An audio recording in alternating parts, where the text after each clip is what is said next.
Alors bonjour Dominique et merci beaucoup d'avoir accepté d'échanger avec moi pour cet épisode du balado cadeau sur lumière pardon sur nos cadeaux mal emballés ou bien emballés. Et puis je pense que tu as quelque chose d'intéressant à nous partager toi sur ton cheminement ou sur les cadeaux ou le cadeau que tu as reçu à un moment donné dans ta vie. Bonjour Gaëlle, c'est un grand plaisir d'être avec toi aujourd'hui. Merci beaucoup pour cette belle opportunité de partager avec tes auditeurs. Oui, des cadeaux mal emballés, on en a souvent dans notre vie, hein. Des fois on les voit, des fois on les remarque pas, des fois ils sont petits, des fois ils sont gros. Et celui dont j'ai envie de vous parler aujourd'hui, c'est celui de mon expérience de mort imminente quand j'avais 14 ans. Et Mhm. donc c'est un grave accident que j'ai eu où je suis partie dans la lumière à travers le tunnel et où j'ai décidé de revenir de ce voyage-là, en fait, même si j'étais tellement bien dans cette lumière, Ah ouais. parce que ma maman m'a rappelé. En fait, Ah ouais. je me suis rendu compte, en fait, en arrivant dans la lumière, j'avais plusieurs personnes qui m'appelaient quand je passais dans le tunnel, puis à chaque fois, ça me disait non, non, j'ai pas d'intérêt à revenir pour ces Mhm. personnes-là. Et puis quand je suis arrivée vraiment dans la lumière, j'ai fait waouh, oh qu'on est bien ici, j'ai juste envie de rester Ouais. là. C'était tellement extraordinaire. Et là, ma maman m'a appelée et j'ai dit ok, si je retourne pas pour elle, elle s'en remettra pas. Et Ah ouais. c'était ma troisième expérience de mort imminente. Et aux trois, ça m'a fait la même chose. Alors Ah les ouais. deux premières étaient plus douces entre guillemets parce que c'était une noyade et puis l'autre c'était un étouffement. Mais là, c'était un accident vraiment qui m'a cassé physiquement où j'ai eu Mhm. plusieurs opérations après, de la reconstruction dentaire, mâchoire et tout et tout. Mais Oh. toujours est-il que je suis revenue de ce voyage-là et en fait, j'ai regretté d'être revenue parce que je voulais pas Mhm. venir au monde. Déjà, en partant, je voulais pas venir au monde. Donc, toute ma Ah. vie, ça a été une recherche de retour à aller dans la mort, aller chercher quelque chose dans la mort. Et puis finalement, je l'ai trouvé beaucoup plus tard. Cette recherche ce besoin d'aller dans la mort, en fait, c'était d'aller retrouver mon jumeau perdu. Mais ça, c'est une Ah. autre histoire. Et mais c'était aussi un cadeau mal emballé, ce jumeau perdu-là. Mais le Fait que jour c'est la que je première regardais expérience de mort finalement intra-utérine que tu as vécue aussi. Tu dis, bon, exactement, en plusieurs fait, je me expériences suis de mort. sentie voilà. Et je me suis sentie Mhm. abandonnée, en fait, par mon jumeau perdu. Et qu'est-ce Ah, qu'on ouais. fait quand on a un jumeau perdu? Un des symptômes, c'est justement, dans la vie courante, d'avoir envie d'aller dans la mort, mais sans être suicidaire. D'aller voir ce qu'il y a dans la mort, d'aller Qu'est-ce rejoindre qu'il y le a jumeau dans au-delà, la là? mort. Ouais, ouais, ouais. C'est ça. Donc, ça a été toute ma vie, ça a été ça, d'avoir envie de retourner dans la mort pour aller le retrouver. Alors, je l'ai Ouais. retrouvé beaucoup plus tard, j'avais 52 ans quand je l'ai retrouvé. Mais cette expérience Hmm. de mort imminente-là, à l'âge de 14 ans, elle a déclenché des choses chez moi qui ont été vraiment des dons. Des dons qui ont popé naturellement. Et j'étais encore à la maison, parce que j'ai passé 3 mois à la maison après en En convalescence, après mon convalescence, accident. ouais. Ouais. Et j'avais des amis d'école qui venaient chez moi et puis elle s'asseyait à côté de mon lit. Puis en fait, c'était pas pour moi qu'elle venait, c'était pour elle. Mais ça s'est fait tout seul. Et elle venait en fait me parler de leurs problèmes. Et moi, j'étais dans mon lit, j'étais en convalescence et Et toi, elle me tu parlait de leurs recevais des problèmes. choses intéressantes à leur partager à ce moment-là oh, Exactement. wow, OK. Ouais, et Ah, c'était naturel, c'était comme la psy naturelle, si tu veux. Et j'avais les réponses, ça passait tout seul, je transmettais des choses, et puis elle repartait toute contente. Puis moi, j'ai pas réalisé sur le moment, j'ai pas, tu sais, c'est pas, c'était ça. Et puis du coup, je suis devenue un peu la psy de la classe. Après, quand je suis retournée à l'école, j'étais puis la toi, tu psy te de la voyais pas classe. encore à ce moment-là, à 14 ans, bon, on est à l'école, tu sais, tu voyais peut-être pas tout ça, mais tu voyais tes amis, effectivement, ouais, tu voyais pas cette capacité-là déjà qui était en toi, là. Ouais, Non, ouais. pas Mhm. du tout. Et puis, ce qu'il y a aussi, c'est que, après cet accident-là, j'ai eu l'impression de faire un bond en avant de plusieurs années. C'est comme si j'avais mûri de 2, 3, 4 Ah ans de ouais. plus. Ah ouais. Et j'étais Ah plus ouais. alignée du tout. Déjà que j'étais une extraterrestre avant ça, une Ouais, ouais, ouais. hypersensible et tout ce qui va avec, HP et compagnie. Mais là, en plus, j'étais complètement déconnectée. Bon, je faisais mes cours parce qu'il fallait faire mes cours, parce qu'il fallait faire mes examens, parce que j'allais de l'avant. Mais après cet accident-là, je suis comme partie dans un espace où j'ai erré toute ma vie, jusqu'à l'âge de 52 ans, justement, j'ai erré à pas savoir où aller, à pas savoir que faire, à chercher justement ce jumeau perdu et tout ça. Puis, à travers tout ça, j'ai aussi découvert, bon, on m'a fait découvrir, en fait, que j'avais des dons dans les mains, des dons de guérison. Mhm. Aussi, ouais, ouais, c'est ça, parce que Et là, c'est du les, coup, ouais, c'est ça. Et là, du coup, j'ai pris mon cours de polarité. Alors, pendant une année, j'ai pris mon cours, et puis, en mettant les mains, en fait, sur les personnes, j'ai commencé à recevoir des messages. Et là, ça m'a surpris parce que je me dis, à l'époque, il y a 30, 40 ans Ça, en c'est arrière, combien de temps c'était pas. après, là? Combien de temps après Alors, cette l'accident était en adolescence-là? 76 et le Ouais. cours, je l'ai fait 92, 93, quelque chose comme ça. OK, donc tu Donc, étais ça encore, fait. ouais, jeune adulte, puis ouais, c'est ça. Là, tu as vraiment plus mis Ouais, des mots ou vraiment compris que, oh, OK, c'est quelque chose qui est là, qui est vrai, là, qui est intense. c'est Ouais, ouais. ça. Fait qu'il y avait le côté psy, il y avait le côté travail avec les mains au niveau énergétique, je ressentais beaucoup de choses. Et puis là, s'ajoute la canalisation médiumnique. Et puis sur le Mhm. moment, ben, tu sais, à l'époque, les médiums, c'était quasiment des gourous, des personnes très Ben rares ouais, qu'on des allait voir, ta, ta, sorcières et ta, tout ta. ça. Ouais, c'est ça. Des fois, oui, oui, c'est sûr, c'est pas encore trop loin dans l'histoire que ces gens-là étaient mis sur le bûcher, quoi. À peu près, à peu Ouais. près. Fait que, même moi, j'étais là, mais je dis, mais comment ça se fait? Moi, je viens, en fait, d'une famille scientifique, cartésienne, analytique, bornée, je vais le dire carrément aussi, à tout ce qui pouvait être autre que juste la théorie et de la pratique, tu sais, qu'on peut prouver, tu sais. C'est tout ce qui était Ouais, c'est ça. spirituel, ésotérique, on oublie, quoi. On oublie, c'était pas possible. Donc, j'ai grandi, en fait, j'ai évolué à travers les années à développer ces dons-là sans trop m'y mettre non plus parce que je me voyais pas faire de la thérapie et utiliser en fait mes dons. J'avais peur de ces dons-là quelque part aussi. Mais il Alors y a une les partie, je pense qu'il tu faut vois. aussi apprivoiser parce que justement, il y a des personnes dans mon entourage dernièrement qui m'ont dit hey, je suis possédée. J'ai dit wow, possédée, c'est un gros mot qui comprenaient pas vraiment ce qui se passait.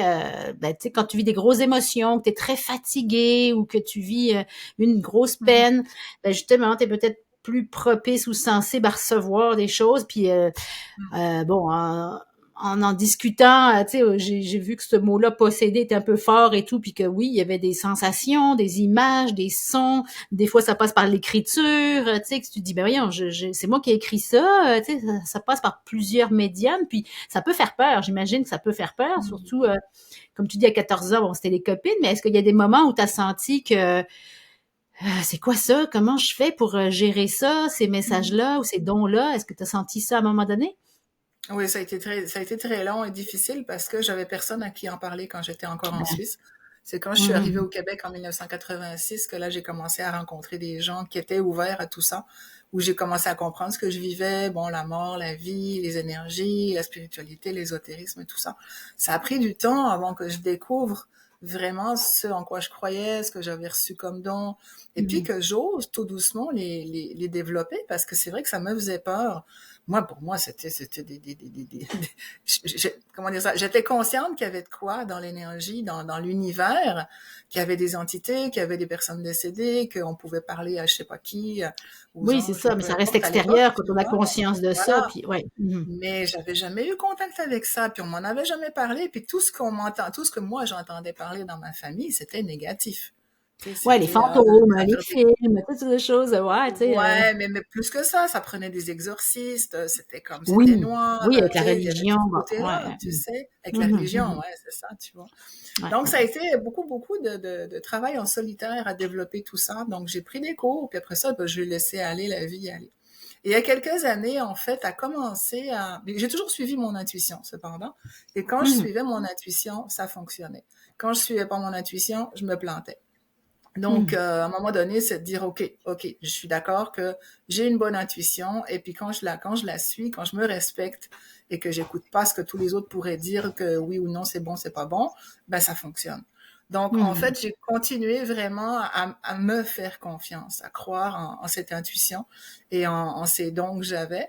Et puis, à les laisser se développer tout doucement avec plein d'amour, dans le fond, parce que c'est ça, c'est, La c'est se donner de l'amour bienveillance à et tout soi, ça, hein. oui, oui, Ouais. exact. Du respect, de la bienveillance, puis de faire confiance aussi, j'imagine, de lâcher prise, faire confiance au processus, même si c'est de l'inconnu beaucoup pour tous Mhm, ceux mhm. qui touchent à ça un petit peu, c'est comme il y a une part d'inconnu. Puis je pense que c'est comme tu dis, l'intuition qui te guide vers les bonnes personnes qui t'ont aussi, j'imagine, enseigné, rassuré, guidé pour gérer ça parce que c'est comme une gestion aussi en quelque sorte, tu sais, parce que c'est facile de gérer bon quelle couleur je mets comme chandail là, tu sais, mais gérer OK, qu'est-ce que je fais que ces messages là, ces voix là, ces sensations là, c'est pas on nous l'apprend pas quand on est à la maternelle ou on nous l'apprend pas à l'école, tu sais.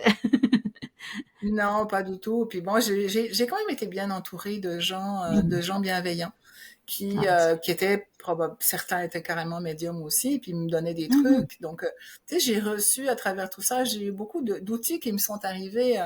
Ils enseignent aussi, hein. J'ai reçu les enseignements qui allaient avec les outils. Exact. Et Mhm. puis j'ai appris à me faire confiance là-dedans. J'ai appris à... Et puis, ce qu'il y a aussi, ce qui m'a beaucoup aidé, c'est que pendant 7 ans, j'ai été l'assistante d'une thérapeute assez connue au Québec. J'étais son organisatrice assistante et en fait, j'avais toujours voulu travailler avec elle parce qu'elle avait une façon de fonctionner qui était pour moi tellement claire et juste. Et en fait, ce qui s'est passé, c'est que moi, elle m'a dit, tu peux m'assister, tu peux être mon assistante, il n'y a pas de problème, mais je n'enseigne rien. Alors, tu ne fais juste qu'observer. Et en fait, c'est ça que j'ai fait. Pendant 7 ans, je l'ai observé dans son fonctionnement pour Mhm. apprendre, pour voir comment elle travaillait. Et puis, en fait, ma réponse, je l'ai eue dans une discussion que j'ai eue avec elle un jour où on revenait d'un week-end d'atelier qui avait été assez intense, assez fatigant. Puis j'en étais dans la voiture, je la ramenais chez elle, je dis est-ce que t'es pas trop fatiguée? Elle me dit non, non, quand je suis branchée, je suis pas fatiguée. Et là, j'ai compris. Là, j'ai Mhm. compris comment transmettre l'énergie, comment transmettre les messages sans s'épuiser, Ouais. sans se vider, Mhm. sans non plus devenir malade. Parce que malheureusement, il y a beaucoup de gens qui travaillent en énergie, les médiums aussi, qui à un moment donné tombent malades parce que on apprend énormément justement à devoir s'ancrer, à se mettre dans sa bulle et tout Ouais. ça, mais ça prend d'être branché. Et quand on est vraiment branché, Mhm. l'énergie circule et nous, on se nourrit de cette énergie autant que les personnes à qui on la transmet. Mais c'est pas Mhm. évident à comprendre et à Non, non, c'est pas faire. évident. Ouais, j'avoue, parce qu'on m'a encore posé la question dernièrement quand je donnais un soin Reiki, justement. La dame, elle m'a dit, mais vous êtes pas épuisé après? Vous êtes pas fatigué? J'ai dit, non, non, c'est pas supposé. Tu sais, ça fait juste passer à travers moi. Puis, moi, je Exactement. prends rien, je donne rien. C'est juste, je suis un canal qui transmet cette énergie-là. Et tu vois, il y a beaucoup de, mauvaise compréhension, si on veut, de ça, parce que effectivement, juste en Reiki ou en polarité, j'imagine c'est pareil, même si je connais que très peu, on prend rien à la personne, puis on donne rien de nous, là, c'est fait juste Mhm. passer, tu sais. Donc, on n'est pas supposé, mais des fois, j'avoue que moi, j'ai ressenti, des fois, c'est comme ça que j'ai commencé aussi. J'ai ressenti des fois, oh, la gorge, l'estomac qui va me nouer dans telle situation. J'accompagnais quelqu'un euh, avec une maladie grave ou autre, en privé, tu sais, en yoga thérapeutique que je commençais à faire. C'est là que ça m'a comme, fait peur un peu. J'ai commencé, je suis à 50 kilomètres de telle personne que je m'en vais visiter, puis j'ai mal au ventre, tu sais. C'est Mhm. comme ça que j'ai commencé les soins Reiki, entre autres, parce que j'ai dit, ah, OK, il y a quelque chose que je suis pas protégée, là, je ressens quasiment sa douleur. C'est comme ça que je l'interprétais à l'époque, là, sa douleur à distance. Mais c'était peut-être, tu sais, comme télépathiquement parlant, je sais pas, que la dame, elle était très, très souffrante, justement. C'était ma dernière visite avec elle. Puis la dame, elle a failli annuler notre rendez-vous, tu vois, mais elle m'a pas appelé. Elle m'a laissé venir à elle pour notre dernière rencontre. En fait, on faisait de la méditation parce qu'elle était en fin de vie, là. On faisait pas de yoga du tout. Puis c'est comme ça que je l'ai senti. J'ai dit, OK, c'est comme si à 50 kilomètres, j'avais eu un message de cette femme-là ou de, Mhm. puis bon, ben, ça m'a comme pas fait peur, c'était pas, tu sais, j'étais pas me rouler par terre non plus, mais ça m'a comme donné un signal que, OK, va apprendre, va comprendre un peu plus c'est quoi l'ancrage, c'est quoi la protection, c'est quoi l'énergie. Fait que j'imagine que, comme tu dis, sur notre chemin, il y a toujours des fois, quand on demande aussi, on demande, il y a l'intuition qui nous guide vers les bonnes personnes. Puis toi, après toutes ces expériences-là, donc tu as eu envie toi-même, j'imagine, d'accompagner, d'aider des gens, plus que t'es juste que tes copines adolescentes. As-tu eu envie de continuer dans l'accompagnement des personnes autour de toi? Alors oui, effectivement, du coup, j'ai commencé à prendre des cours en arrivant au Québec. Et puis, Mhm. que ce soit le courant miracle, les énergies, le chamanisme. Et puis après, j'ai fait ma formation de psychothérapeute. Et Ah aujourd'hui, oui. j'ai plus le droit de m'appeler psychothérapeute puisque les psychologues nous ont pris le titre. Mais j'ai une formation de psychothérapeute et puis après, ben, ça a été plus loin. C'est vraiment de la thérapie holistique que je fais aujourd'hui. Mhm. Alors, C'est c'est ça. pas, je suis pas du tout une coach.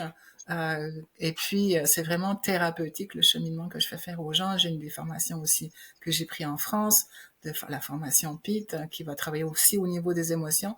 Parce que pour moi, ce qui est important, c'est vraiment de considérer on est un tout, hein. On n'est pas juste un corps physique, on n'est pas Ah juste oui. un mental. Mhm. On est des pensées, on est une âme, on est un esprit, on vit dans un univers d'énergie, et puis on a toute la spiritualité aussi qui est là. Donc moi, je travaille vraiment aux 4 plans. Et pour moi, c'est important que tous les plans soient mis ensemble dans un processus. Donc Hmm. c'est ça qui m'a amené en fait avec les années à développer à non seulement développer mes capacités de psy entre guillemets là, mais par de la théorie, de la pratique et de l'expérience sur moi-même parce que j'en ai fait évidemment beaucoup sur moi de la thérapie parce que Hmm. j'arrive moi d'une famille comment dire ça, j'ai grandi dans le non-amour et dans la violence. Donc c'est compliqué d'arriver tout en sachant à l'intérieur Hmm. de moi et grâce à mes expériences de mort imminente que l'amour, la bienveillance existent et sont vraiment présents.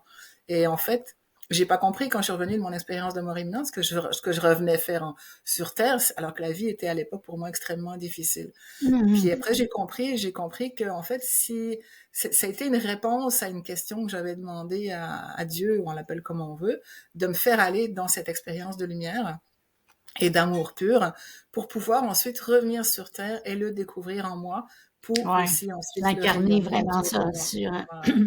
Voilà. Voilà. Ouais. Et en fait, c'est ça que j'ai toujours fait. J'ai toujours aimé partager autour de moi les petits bonheurs, des outils qui font du bien. J'ai toujours aimé ça. Et encore aujourd'hui, ça fait 25 ans que je suis sur le web, même plus que ça.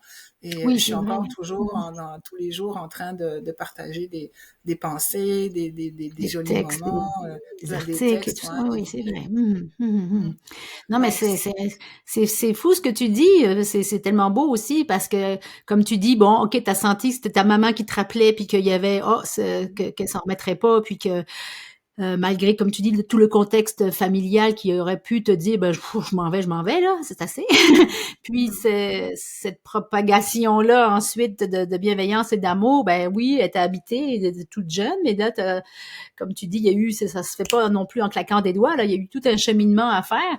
Puis, j'imagine quand tu accompagnes les gens, comme tu dis, c'est toujours de redonner le pouvoir aussi à chacun, chacune, de dire, bon, ben OK, sur ton plan de personnel, de ton environnement, de ton travail, de ta vie, de tes relations, qu'est-ce qui va moins, tu sais, puis parce que tout est tellement interrelié, tu sais, que ce soit la famille, que ce soit même le pays dans lequel on est, que ce soit notre travail, tu sais, il y a plein d'éléments qu'on voit pas quand on est pris dedans, là, qu'on a besoin d'être guidé, ou qu'on voit pas que, OK, il y a ça, c'est un tout, puis que quand ça commence à avoir un peu de sable dans l'engrenage, ça a des répercussions sur tout le reste. Hein, fait que ça prend vraiment un œil extérieur, de toute façon, des fois, pour mettre le doigt sur cet engrenage-là puis c'est une histoire d'une vie au complet. On fait tout ça. Tu le fais encore, je suis sûre, toi aussi, d'être accompagné, d'être guidé, puis merveilleux de voir que Mhm. c'est ça, la vie, c'est un apprentissage constant. Oui, puis c'est Ben, fascinant aussi de voir parce que oui, tu sais, on a l'impression des fois qu'on tourne en rond, puis on revient des fois dans des patterns, puis on renettoie hmm, encore des choses. C'est vraiment une spirale qui tourne, hein, ouais. puis on revient sur les mêmes points, mais à chaque fois on grandit, on Ben oui, s'élève, oui, on va oui. plus C'est pas loin, on linéaire, puis c'est pas, tu sais, c'est ça, non, c'est... non. Puis on s'allège aussi au fur et à mesure qu'on ben monte. oui. Oui, oui, on ramasse encore des plures d'oignons à nettoyer. En tant que thérapeute, je veux dire, on s'entraide, nous, en thérapeute, à cheminer aussi, parce on a besoin de libérer des choses qui sont encore là. Et puis, mais c'est toujours avec cet espoir, puis cette qualité de vie aussi de voir que, ben oui, mais il y a des cadeaux mal emballés, puisque c'est ça le sujet du jour quand même. Nos Mhm. cadeaux mal emballés sont entre guillemets, des leçons de vie qui viennent sur notre chemin pour nous permettre de libérer encore plus des patterns, des blessures, des affaires transgénérationnelles, du karmique, peu importe. Et puis Mhm. qui nous permet justement de libérer et de continuer à monter dans cette spirale d'amour qui nous amène finalement à l'amour pur, à cet éveil qu'on espère tous avoir un jour. Exactement, tu sais, c'est ça. Puis, tu sais, c'est à tout âge, je pense, moi, je côtoie des enfants, des jeunes, des femmes enceintes, des bébés aussi, tu sais, à tout âge, je crois pas au hasard, tu sais, il y a des synchronicités, il y a des, comme l'intuition qui nous guide vers tel endroit, telle personne qui nous élève, en fait, ou l'inverse, malheureusement, des fois, mais, tu sais, je sais que chez les jeunes ou les ados, il y a ce besoin-là de connecter à autre chose que juste, OK, l'école, le mental, la science, si ce que la société veut nous formater, il y a comme un besoin de dire, OK, c'est assez. Là, tu sais, moi, je connais plein de jeunes très allumés puis qui disent, non, le modèle qu'on nous impose d'éducation puis de société, il correspond pas à qui on est, à ce qu'on aspire comme être humain, tu sais. Fait que une chance qu'il y a des gens comme toi, comme nous, comme tout ça qui Mhm. éveillent les consciences, justement, qui donnent un petit coup de pied aux fesses, là, un petit coup de pouce pour dire oui, oui, on a tous cette possibilité-là, on a tous cette capacité-là de développer nos dons, notre intuition, notre connexion avec qui on veut l'appeler, là, ou quoi, tu sais, Mhm. Mhm. c'est important, c'est inspirant de voir ce parcours-là, toi, comme tu dis, depuis l'enfance, là, finalement. Mhm. Mhm. Ouais, c'est ça. Puis aussi, c'est comme de voir que quand je suis revenue de mon voyage de mort imminente, le troisième, là, à 14 ans, je suis pas revenue dans mon corps physique. C'est-à-dire qu'il y avait une grande partie de mon corps physique qui était dans le plafond et même plus haut. Ah, ouais, Donc ouais. ça, c'est ça qui a aussi expliqué toute mon errance et ma fatigue et ma Oui, dépression. ok. Parce que je suis tombée en dépression à l'âge de 18 ans et j'en suis sortie à l'âge de 52 grâce à un moine au Sri Lanka qui, lui, a Ah, enfin compris qu'est-ce que je vivais dans cette dépression-là ok, qui et qui avait était en fait vraiment purement karmique. Ouais, c'est ça. Donc on Mhm. a, et du jour au lendemain, en l'espace de 3 semaines de cheminement avec ce moine-là, je suis complètement sortie de dépression. Donc ça Wow. aussi, maintenant, je vois à quel point on peut aller chercher à tellement d'endroits des solutions, des causes, des réponses à nos problèmes. Exact. C'est pas toujours là où on croit. Et Non, justement, non, puis ces c'est pas cadeaux toujours mal emballés, biochimique dans le cerveau, puis une pilule miracle, puis c'est certain non, que oui, la c'est ça. médecine est là pour accompagner les gens, les psychologues, comme tu dis, les médecins, tout ça aussi. Mais des fois, ils ont pas de réponse, ils trouvent pas. Bien beau faire des tests, des IRM, n'importe quoi. Je Mm, sais que beaucoup de personnes me le témoignent que oui, tu sais, puis même dans les cas de cancer ou autre, des fois, il y a des grands mystères encore, malgré que la mm, science est tellement avancée. Tu te dis, ben, attends, ça mm, répond pas, ou comment ça répond trop, ou comment ça change, ça mute. Il y avait des mystères qu'on n'arrive pas encore à expliquer scientifiquement parlant, puis que les gens se tournent, justement, les gens ont besoin d'aller en complément, voir d'autres aspects, là, tu sais, de leur santé mm, complète, mm. holistique, là, tu sais. Mhm. Tout à fait. Puis c'est pour ça que depuis des années, mais j'ai toujours intégré tous ces espaces finalement ésotériques, entre guillemets, Mhm. autour de juste la psychologie, si on veut, là, et pour aller vraiment pouvoir aller toucher à tous nos plans. Parce que Mhm. c'est pas juste les plans qu'on croit, c'est pas juste ce qu'on voit. Des fois, et on voit toujours à tâtons, hein, quand on commence une thérapie, quand on a un problème, on va à tâtons et on sent, et c'est là qu'intervient l'intuition. Ces dons-là de ressentir, de se laisser brancher, Mhm. de canaliser, et c'est là que l'intuition arrive. Et elle va nous amener, en tout cas moi, elle va m'amener quand je suis en thérapie avec quelqu'un ou dans les groupes que j'adore animer, c'est l'énergie, c'est cette énergie-là de canalisation qui va me guider exactement là où ça va être juste et où on va trouver les réponses. Et moi, je suis Exactement. toujours tellement euh, stupéfaite de voir les résultats, les transformations, et j'ai une gratitude tellement infinie de pouvoir faire ce métier-là parce que je vois les transformations et les cadeaux de Ouais. vie qui arrivent chez les gens. C'est merveilleux de les voir aller. Oui, Ça n'a oui. aucun prix, quoi. C'est Exactement, extraordinaire. c'est tellement gratifiant, bien au-delà du Ah salaire ou ouais. de la rétribution que les gens nous offrent pour les services, là. Mhm. Effectivement, puis tu sais, c'est plus je pense on est nous-mêmes ancrés et connectés, plus on va attirer, j'imagine aussi, moi je le vis aussi Mhm. différemment, mais tu sais, plus on va attirer aussi ces clients-là ou ces gens-là qui résonnent vraiment aussi avec nous, les outils qu'on a à offrir. Euh, Ça en est quasiment surprenant des fois ou même magique. C'est pas de la magie, mais dire ok, là je suis dans mon, comme tu dis, sur mon X là, où je suis vraiment bien Mhm. connectée parce que ça se place bien, malgré parfois qu'on vit toujours nous-mêmes des doutes, des questionnements, des patterns, comme tu dis, qui reviennent ou autres, puis que dit bon, ok, il faut encore apprendre, cheminer, nettoyer, progresser Mhm. ouais, changer des choses. Ah, c'est super intéressant.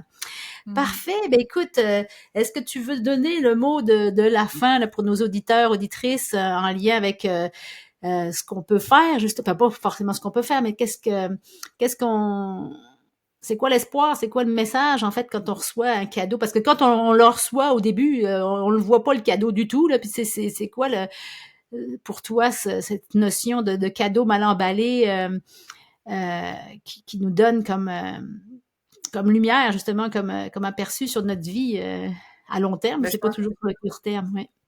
Ben, souvent, le cadeau mal emballé, il va durer peut-être un certain temps. Des fois, c'est 1 heure, des fois, c'est 1 semaine, des fois, c'est 6 mois, on ne sait jamais.